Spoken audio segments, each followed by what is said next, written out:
Dios no certifica ni verifica el error. Pero hemos retrocedido, como si la gente en ese movimiento son los únicos que tienen un derecho de afirmar ciertas cosas acerca del Espíritu Santo. Y es tiempo, sin enfocarnos necesariamente únicamente en ese movimiento, de decir que necesitamos regresar y entender lo que la Biblia dice acerca del ministerio del Espíritu Santo. Ahora, si usted quiere conocer más acerca de ese movimiento específico, he escrito un libro llamado Caos Carismático. Todavía habla de ese asunto con claridad acerca de los temas que son necesarios. Pero no es solo eso. Como mencioné hace un momento, nos hemos vuelto muy buenos en lo que hacemos, muy capaces en lo que hacemos en la iglesia, muy capaces en nuestro estilo y técnica, muy capaces en desarrollar la música que atrae una multitud, muy buenos en evaluar las necesidades percibidas, psicológicas de la gente. Nos hemos vuelto muy adeptos en las estrategias mercadológicas, de tal manera que podemos vender millones de libros cuando desarrollamos la estrategia que va a funcionar en un mercado dado y en una cultura dada. Somos muy buenos en ese tipo de cosas y eso nos enorgullece. Y cuando muchos números de personas responden a eso, da la ilusión de éxito espiritual y puede no tener absolutamente nada que ver con el Espíritu Santo. Se dice muy poco acerca de la obra del Espíritu Santo en la actualidad. Hay muy poco interés en la llenura del Espíritu Santo, muy poco interés en andar en el Espíritu.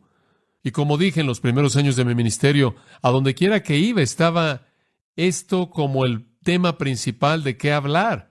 Tuve un periodo de unos 2.5, casi 3 años, apenas antes de que llegara a Grace Church, ahí en los 60s, cuando estaba viajando, predicando unas 35 veces por mes. Hice eso por unos 2.5 años, casi 3 años. Y estaba hablándole primordialmente a grupos de jóvenes aquí y allá. E invariablemente, a donde quiera que iba, querían que hablara del ministerio del Espíritu Santo. Ese era el tema en el que la gente estaba interesada. Eso fue antes de que las cosas se confundieran tanto con el desarrollo del movimiento carismático y pragmático y psicológico. Esto es deshonrar al Espíritu Santo, claro, y necesitamos regresar y darle al Espíritu Santo la honra que Él merece como Dios. Usted no puede hacerlo a un lado sin traer deshonra a Dios, porque Él es Dios. Entonces, ¿qué vamos a aprender del Espíritu Santo? Permítame darle algunas cosas en qué pensar. Simplemente una especie de lista, ¿muy bien? Vamos a avanzar a lo largo de esta lista. Antes de que haga eso, simplemente un comentario más o dos.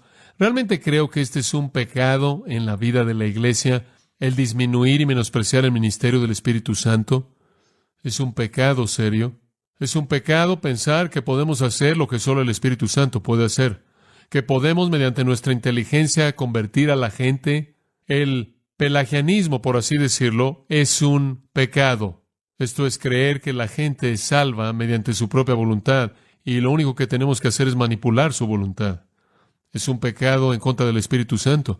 Es un pecado pensar que podemos ganar a la gente a Cristo mediante nuestras técnicas. Es una especie de usurpación de la función del Espíritu Santo. Es una especie de blasfemia, por así decirlo. Es algo así como profanar realmente. Y sabemos que el Espíritu Santo siempre opera, siempre lleva a cabo su obra mediante la palabra. Y usted no puede honrar al Espíritu sin honrar la palabra, porque el Espíritu es el autor de la palabra. Se reduce al hecho de que la iglesia ha perdido su interés en el ministerio del Espíritu Santo, pensando que quizás pueda hacer las cosas mejor. Y estoy profundamente preocupado. Y creo que el Espíritu es apagado y está entristecido por esto. Entonces, hablemos del ministerio del Espíritu Santo. En primer lugar, tenemos que comenzar en donde tenemos que comenzar. Y eso es que el Espíritu Santo es el agente de la salvación. El Espíritu Santo es el agente de la salvación. No sé si vamos a terminar esto, pero está bien. ¿Qué queremos decir con eso? Comencemos al ver Juan 16. Juan 16. Y quiero que sepa que hay tanto en las Escrituras acerca del Espíritu Santo que nunca podríamos realizar un estudio exhaustivo de esto en unas cuantas noches del domingo. No estamos intentando hacer esto, sino que más bien estamos dándole un panorama. Este es el Espíritu Santo, clase 101.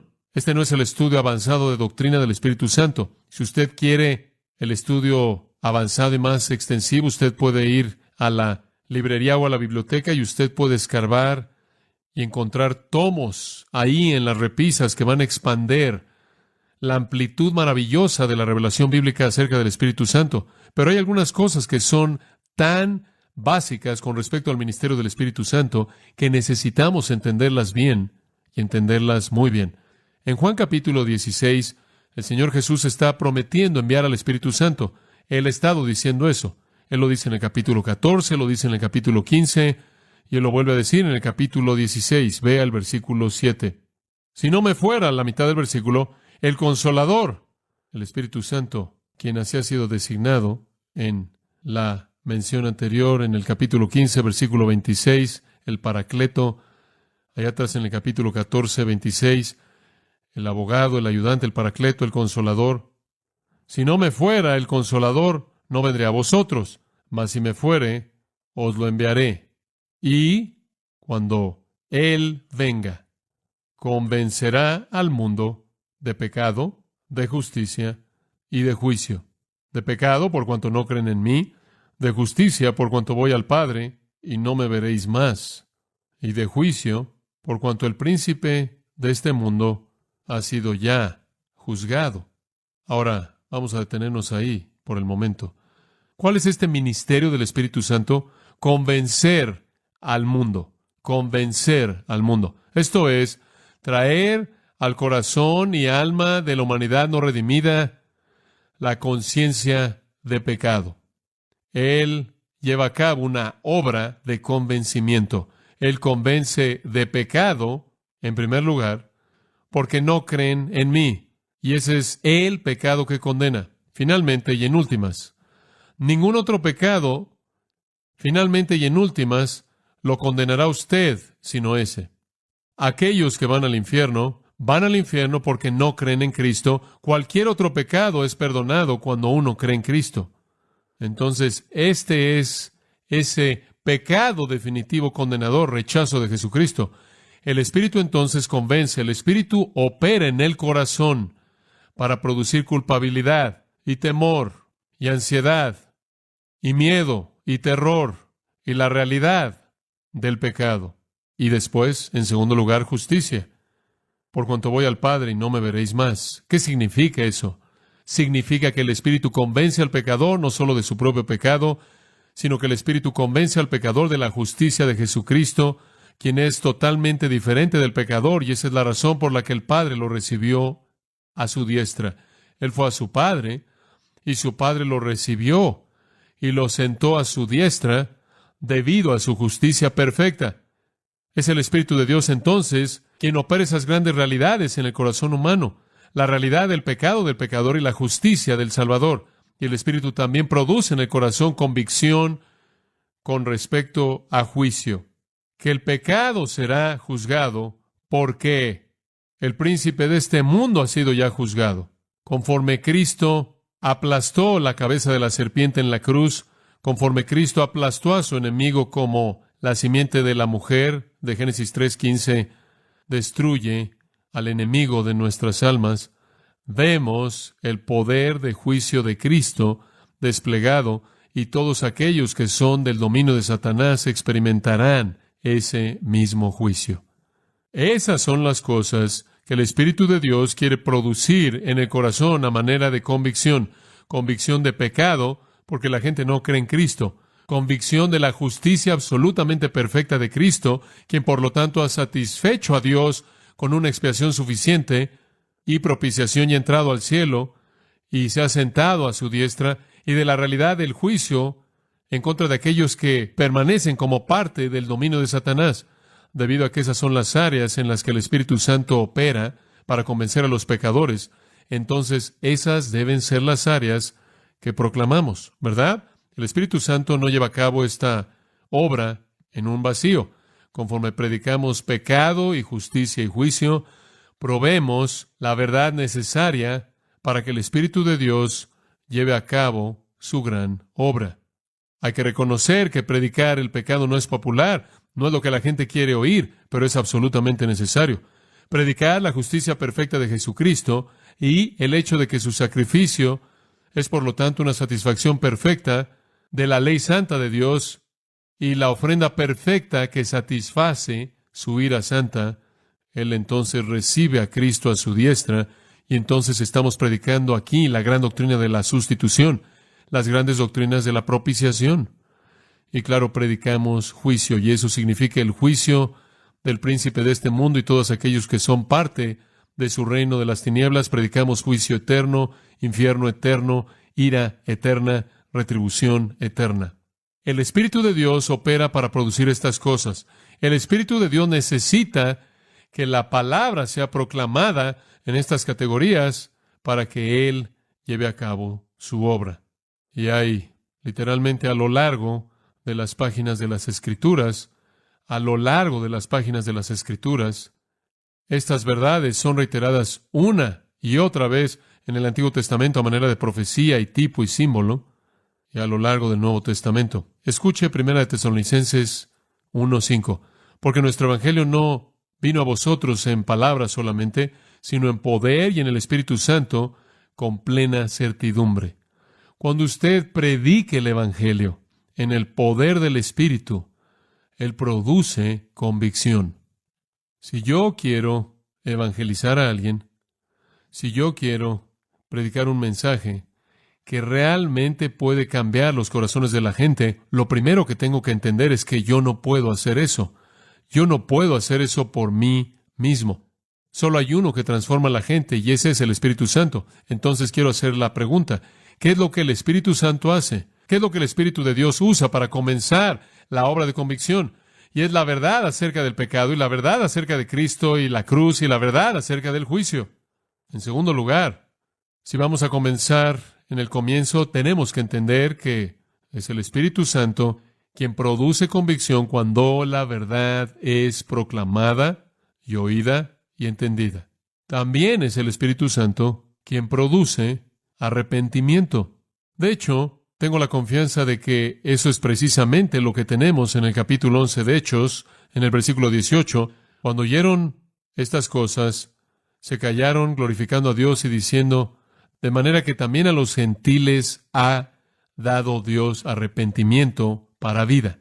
¿Y cómo es que esto sucedió? La predicación mencionada antes, en los versículos anteriores, y después en el versículo 15 el Espíritu Santo cayó sobre ellos, así como cayó sobre nosotros al principio.